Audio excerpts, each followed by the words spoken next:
우리 기도할 때 나눈 것처럼 미국 서부 최대 도시인 LA 지역에서 발생한 대형 산불이 현재까지 진압되지 못한 채 막대한 피해를 주고 있습니다. 캘리포니아주는 최악의 대기오염 도시 순위에 오를 정도로 산불로 발생한 매연과 연기가 미 서부와 대서양까지 퍼지고 있다고 합니다. 이 산불로 인해서 최소 27명이 사망하였고 12,000채 이상의 건물이 파괴되었으며 약 18만 명이 긴급 대피하였습니다. 지난해 10월 이후 LA 시내 강우량이 0.4cm에 불과할 정도로 매우 건조한 날씨와 그리고 산타아나 바람으로 알려진 이 연안의 강풍이 맞물리면서 이 불씨가 바람을 타고 이 산불이 엄청나게 커지게 된 것이죠. 그래서 이 산불 진압에 어려움을 겪고 있습니다. 파도를 잔잔케 하시는 주님의 능력이 산불을 진압하는 그곳에 함께 하시기를 간절히 소원합니다. 우리는 인류가 이룩한 진보된 문명 속에 살아가면서 동시에 영원히 정복할 수 없는 자연의 섭리 속에서도 살아갑니다. 인간의 지혜와 능력은 유한하지만 창조주 하나님의 지혜와 능력은 무한합니다. 이것이 진보된 문명 속에 우리가 살아가더라도 우리가 하나님을 더 깊이 의지하며 살아가야 할 이유일 것입니다. 온 세상을 구원으로 이끄시는 하나님을 신뢰하며 그 뜻을 따라 살아갈 수 있는 우리의 힘이기도 합니다. 그런 하나님께서 지금 우리와 함께 하시며 우리를 붙드시며 우리를 통해 그리고 또 우리와 함께 이 땅 가운데 하나님을 이뤄가자고 우리를 초청하고 계십니다. 이 시간 하나님의 초청에 응답하는 하나님의 사람 되어서 하나님께 속한 자 되어서 하나님께 쓰임 받는 우리 모두가 되기를 간절히 소원합니다. 우리 잠시 기도하고 말씀 나누겠습니다. 주님, 이제 주님의 말씀을 나누고자 합니다. 주님의 참 복음의 진리를 바르게 잘 전할 수 있도록 잘 들을 수 있도록 성령 하나님께서 이 시간 우리의 마음 가운데 이 예배의 자리 가운데 함께하여 주시옵소서. 예수님의 이름으로 기도드립니다. 아멘. 우리나라에서는 생소하지만 성서에는 자주 등장하는 장소가 있습니다. 바로 광야입니다. 우리나라는 국토의 70% 이상이 산지로 이루어져 있어서 이 광야라고 부를 만큼의 넓은 터가 적습니다. 그러나 성서의 배경이 되는 팔레스타인 지역에는 이 광야가 이 지역의 상당 부분을 차지하고 있습니다. 이 광야는 사막과는 다르게 일부에 풀이 자라기도 하고요. 그리고 샘도 있습니다. 그러나 기본적으로 땅이 비옥하지 않고 이 사람이 살기에는 어려운 메마른 땅을 광야라고 일컫습니다. 그래서 광야는 사람이 주인일 수 없는 곳입니다. 철저하게 하나님이 주인 되시는 곳. 하나님은 그 광야를 전적으로 하나님을 의지하고 하나님을 만나는 장소로 성서에서 사용하십니다. 그러나 광장은 인간의 장소입니다. 이 광장을 채우는 것은 사람입니다.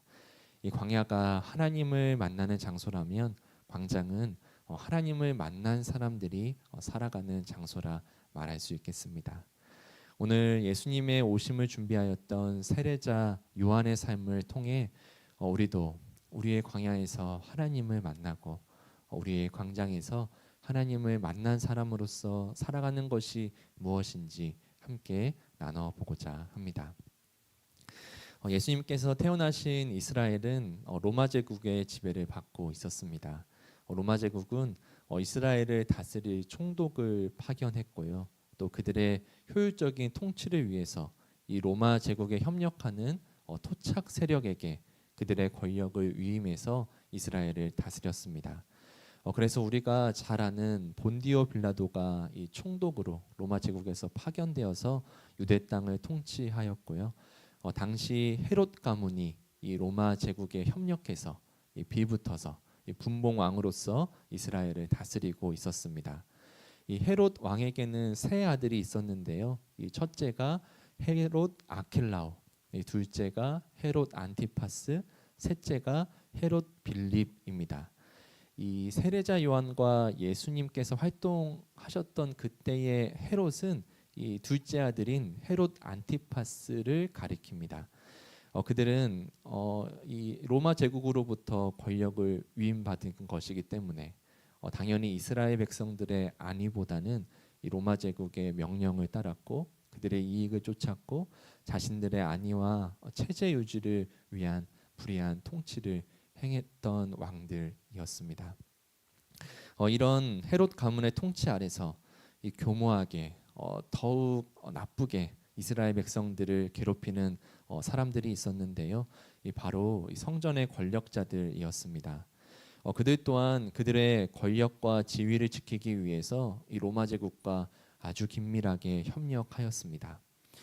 예루살렘 성전은 이스라엘 백성들의 종교적인, 경제적인, 사회적인 중심이자 그들의 국가적 정체성을 지키는 장소였습니다.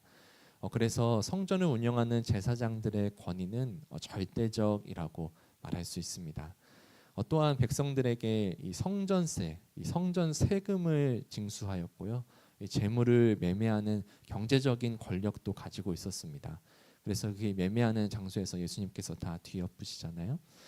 그래서 이런 성전을 운영하고 있는 이 성전의 장인 대제사장의 정치적 영향력은 상당했습니다. 그래서 대제사장은 이 로마 제국의 지명이나 승인 아래에서 임명되었습니다.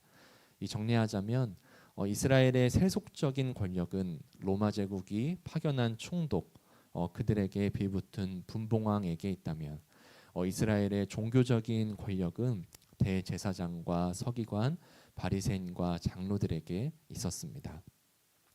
이 로마 제국에 빌붙은 분봉왕의 압제 속에서 그들에게 협력하는 종교적인 지도자들까지 이 온 나라가 이 나라도 팔아먹고 신앙도 팔아먹는 지도자들 아래에서 이스라엘 백성들은 구약에서 약속한 다시금 자신들의 나라를 이 압제와 어둠 속에서 구원해내실 메시아를 간절히 소망했던 것입니다. 반대로 그들에게는 메시아가 이 하나님의 아들 예수님의 등장은 그들의 안전하고 풍족한 체제를 위협하는 존재이지 절대로 그들을 구원해줄 하나님의 아들 메시아는 아니었습니다. 그래서 예수님을 받아들이기 어려웠던 것이고 받아들이지 않았던 것이죠. 누가는 마치 이런 시대의 비극을 말하려고 우리에게 보여주려고 하는 듯이 그들의 세속적인 권력에 이어서 종교적인 권력자의 이름을 말하고 난 뒤에 세례자 요한을 등장시킵니다. 이 오늘 말씀 1절과 2절 말씀인데요. 제가 한 번 더 읽어보겠습니다.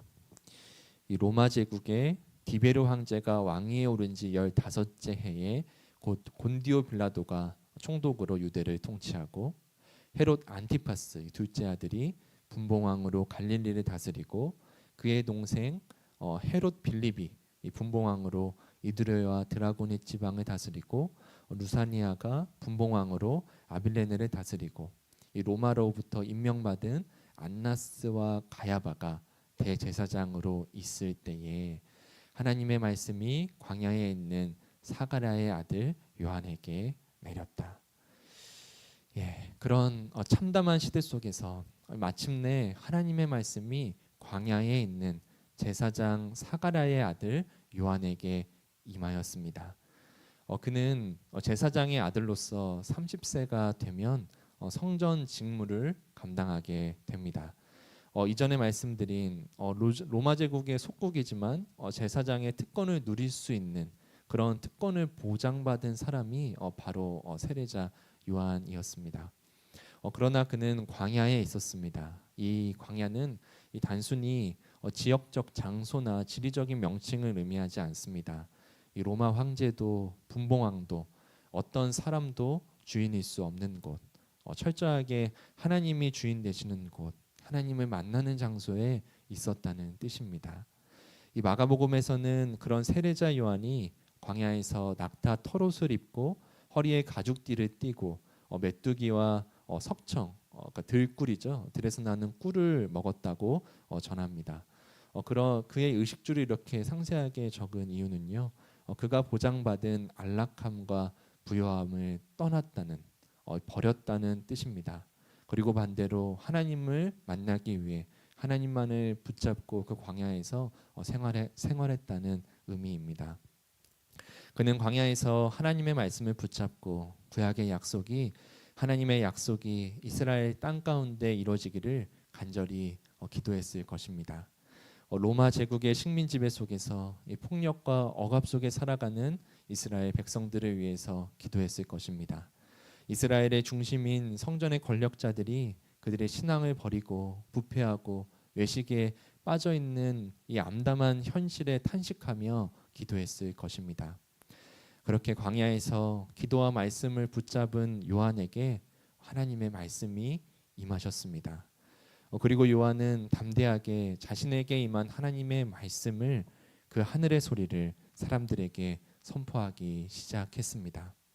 이 복음서는 이스라엘 사람들이 예루살렘과 온 유대와 요단강 사방에서 몰려와서 죄를 회개하고 세례를 받았다고 증언합니다.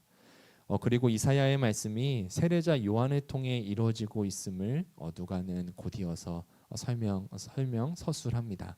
이 오늘 말씀 본문 3절에서 6절까지의 내용이 바로 이 내용인데요. 우리 3절에서 6절까지 다 함께 읽어보기 원합니다. 우리 3절에서 6절 함께 읽겠습니다.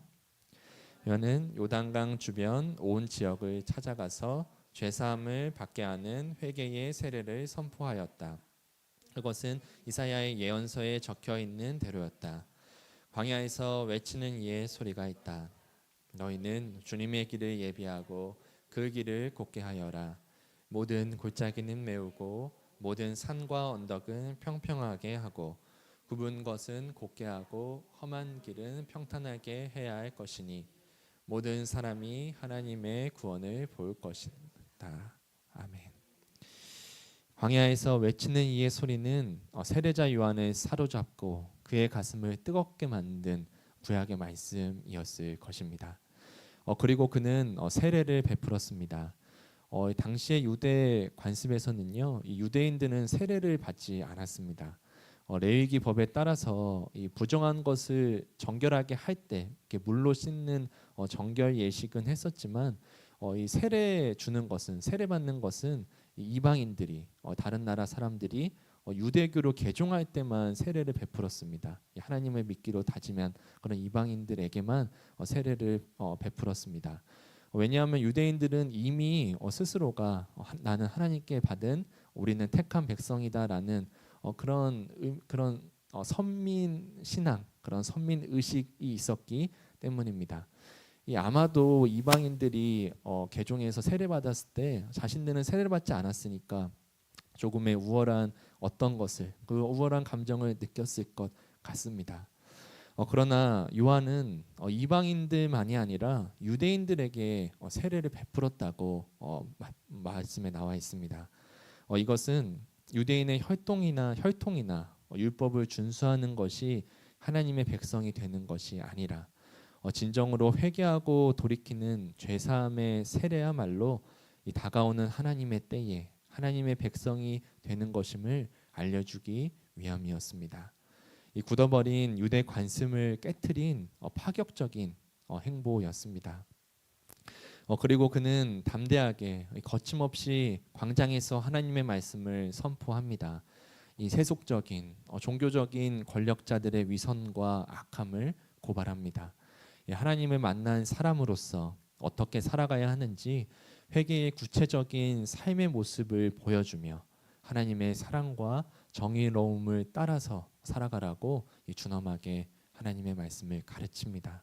누가복음 3장 7절에서 14절까지의 말씀이 이 내용이 아주 상세하게 적혀져 있는데요. 조금 길지만 우리 한 절씩 돌아가면서 이거 보였으면 좋겠습니다. 이런 배경을 이해하시면서 생각하시면서 저부터 한 절씩 읽겠습니다.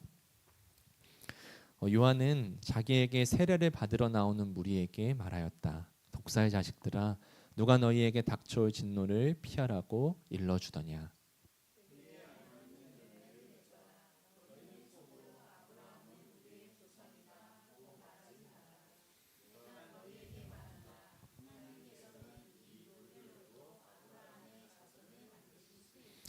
도끼를 이미 나무 뿌리에 갖다 놓으셨다. 그러므로 좋은 열매를 맺지 않는 나무는 다 찍어서 불 속에 던지신다.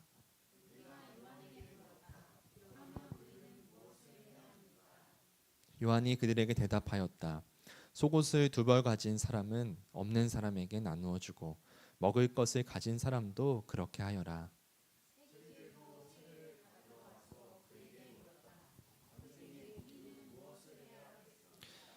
요한은 그들에게 대답하였다. 너희에게 정해준 것보다 더 받지 말아라.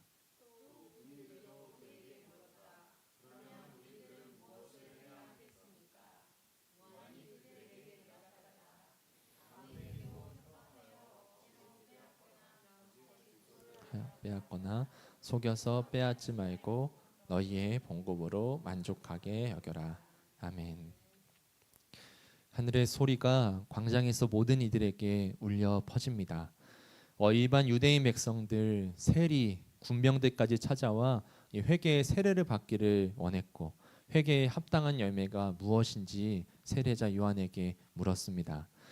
백성들에게는 옷과 먹을거리를 이웃과 나누라고, 그것이 바로 회개라고 가르쳐 줍니다. 세리에게는 자신의 이익을 챙기려고 세금을 더 걷지 말라고, 그것이 바로 회개라고 말합니다.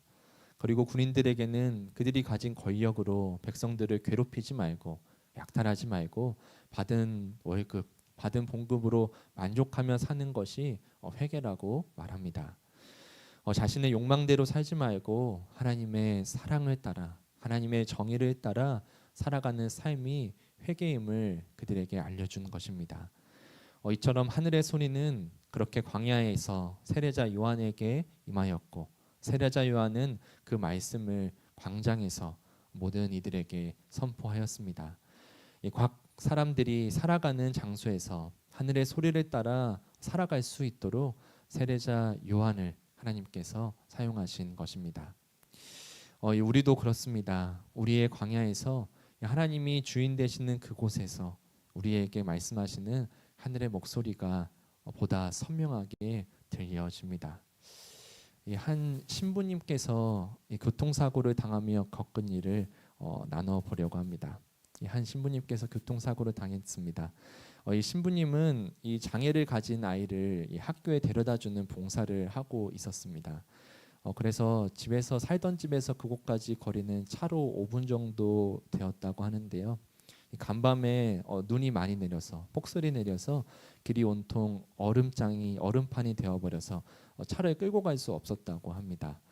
그래서 걸어가려고 했지만 막상 걸어보니까 모든 길이 다 빙판길이어서 눈길이어서 제대로 걸을 수도 없어서 이 약속 시간에 도착할 수가 없을 것 같아서 이 길가에 차를 이렇게 뭐라 하죠? 이렇게 세워서 태워달라고 해서 그 약속 장소로 가려고 했다고 합니다.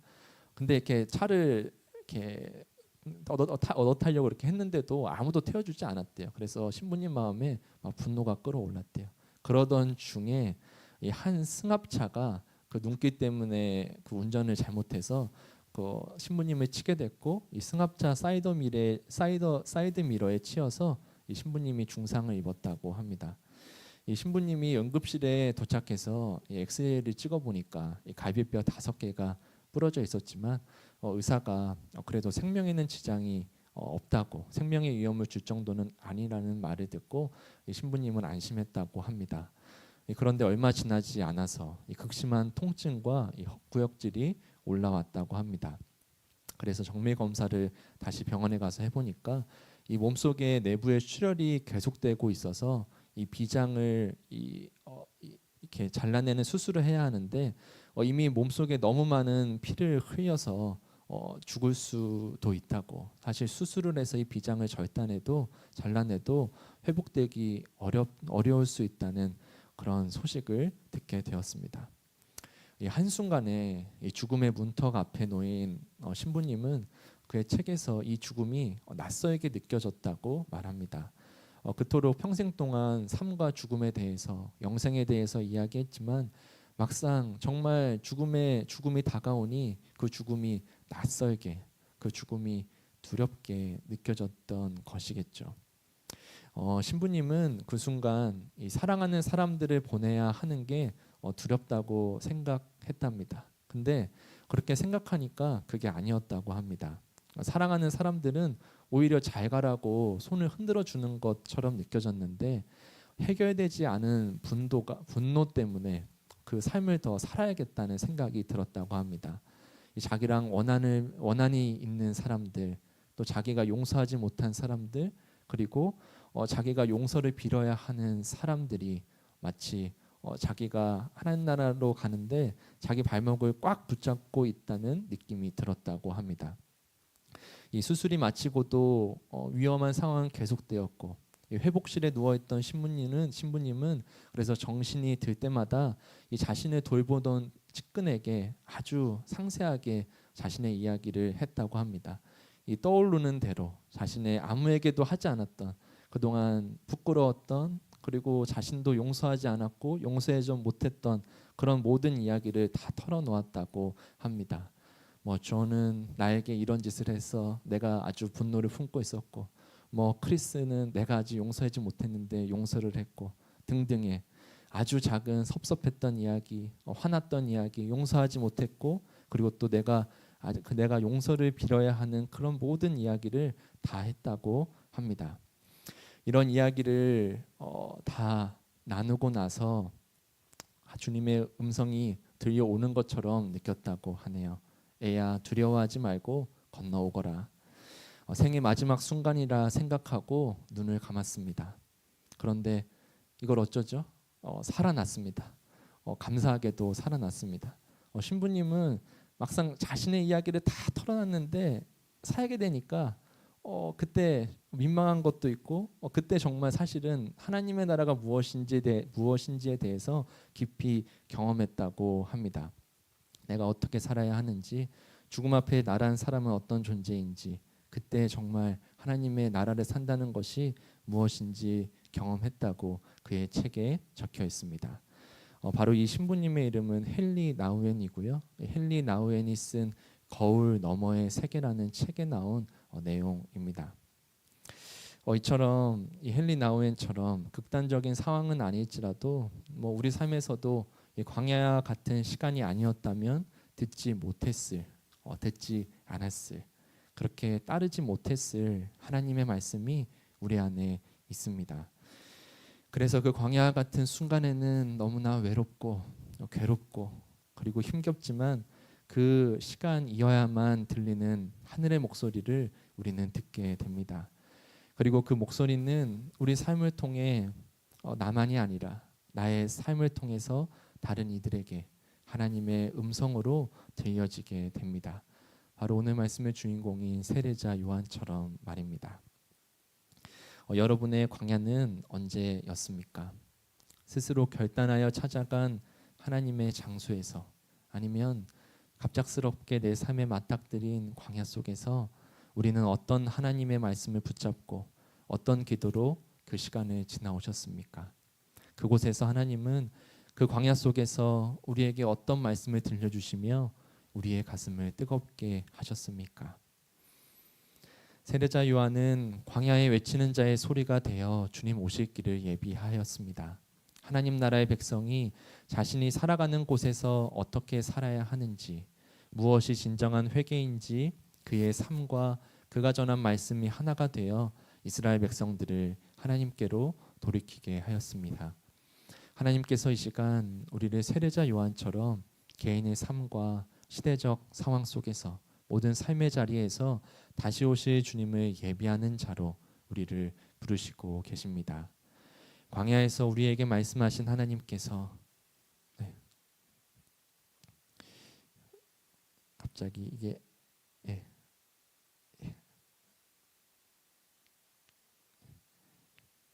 이런 때도 있군요. 광야에서 우리에게 말씀하신 하나님께서 광장으로 나아가 너의 삶의 모든 영역에서 모든 만남 속에서 너의 삶이 하나님의 목소리가 되어 그들을 하나님께로 돌이키라고 우리에게 말씀하고 계십니다. 이 하늘의 목소리를 듣고 그 목소리가 되어 살아가는 우리 모두가 되기를 간절히 축원드립니다. 아멘.